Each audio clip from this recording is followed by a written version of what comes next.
Gallagher, James, je crois, mais je suis pas sûr, mais je crois que c'est James. C'est un étudiant de Fred Wendorf qui a fait énormément de recherches archéologiques en Afrique du Nord-Est, qui a la Combined Prehistoric Expedition et qui, au début des années 70, se déplace vers l'Éthiopie. Ils vont d'abord au lac Tana et en fait en 71 il envoie, enfin je sais pas comment ça se passe, mais c'est un doctorant, Gallagher, qui vient faire un terrain dans la région, un terrain qui dure 9 mois. Il est un peu seul, il est avec sa femme et avec des ouvriers, un représentant du ministère. Et il fait plusieurs choses, il fait des recherches archéologiques, donc il va dans 2 endroits. Il va à Dalasha. Dalasha, c'est au sud du lac Zouaï, c'est au nord de la montagne Aloutou.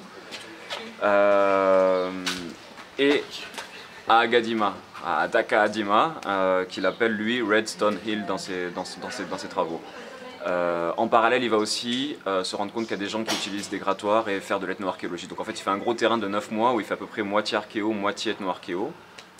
Après, je ne sais pas exactement combien de temps il passe à Redstone Hill. En tout cas, ce qu'il fait là-bas, c'est 2 opérations, 2 sondages dans 2 localités. Il fait un sondage dans une grotte qu'il appelle Locality 1A, qui semble correspondre, d'après ses descriptions, parce qu'on n'a pas de plan du massif, mais il décrit l'emplacement des abris et des sondages, qui semble correspondre à ce que nous on appelle Goda Aba Kaansi, la grosse grotte qui est en contre-haut du petit abri Goda Aba Kaansi 2 qu'on a fouillé et que tu vas voir avec François et Romain et Asamaro. Il fait un sondage d'1 mètre carré au fond de cette grotte, enfin pas au fond mais à l'intérieur de cette grotte, à peu près à 7 mètres de l'ouverture de la grotte. Et il fait un autre sondage dans une autre localité, dans un abri au niveau du sol par contre, qu'il appelle Locality 2, qui correspond à ce qu'on appelle l'abri aux abeilles, que tu verras aussi tout à l'heure.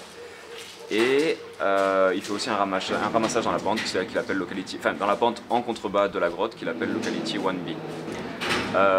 En fait, ces 2 sondages, il n'en est pas très satisfait au niveau sédimentaire, mais bon, il collecte quand même pas mal de mobilier.